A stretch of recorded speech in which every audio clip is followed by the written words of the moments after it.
সবাইকে স্বাগতম আমাদের নতুন ভিডিওতে। আজকের আলোচ্য বিষয় হলো সোশ্যাল মিডিয়া থেকে কীভাবে দূরে থাকবেন।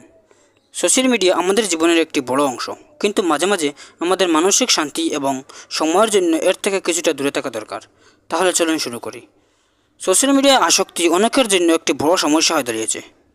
আমরা অনেক সময় ধরে ফেসবুক, ইনস্টাগ্রাম, টিকটক এর মতো প্ল্যাটফর্মে সময় নষ্ট করে ফেলি, যা আমাদের কাজের দক্ষতা এবং মানসিক স্বাস্থ্যের উপর খারাপ প্রভাব ফেলে।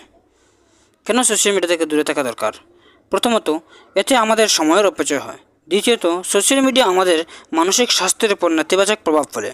মাঝে মাঝে বিরতি নেওয়া আমাদের মনকে সতেজ এবং আমাদের ফোকাস বাড়ায়। সোশ্যাল মিডিয়া থেকে দূরে থাকার কয়টি পদ্ধতি। সময় নির্ধারণ করা। প্রতিদিন সোশ্যাল মিডিয়া ব্যবহার করার একটি সময় নির্ধারণ করুন। ধরুন দিনে 1 বা 2 ঘন্টা সময় বেঁধে রাখুন। বাকি সময়গুলো ফোন বা কম্পিউটার থেকে দূরে থাকুন। নোটিফিকেশন বন্ধ রাখুন। সোশ্যাল মিডিয়ার নোটিফিকেশন আমাদের ফোকাস নষ্ট করে, সুতরাং নোটিফিকেশনটি বন্ধ রাখুন যাতে আপনি গুরুত্বপূর্ণ কাজগুলোতে মনোযোগ দিতে পারেন। মোবাইলের বদলে বই বা হবি বেছে নিন।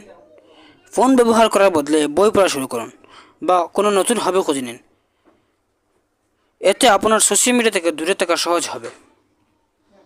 সোশ্যাল মিডিয়া থেকে কিছুটা দূরে থাকার মাধ্যমে আপনি শান্তি, সময়ের সঠিক ব্যবহার এবং আপনার জীবনের প্রতি নতুন উৎসাহ পাবেন।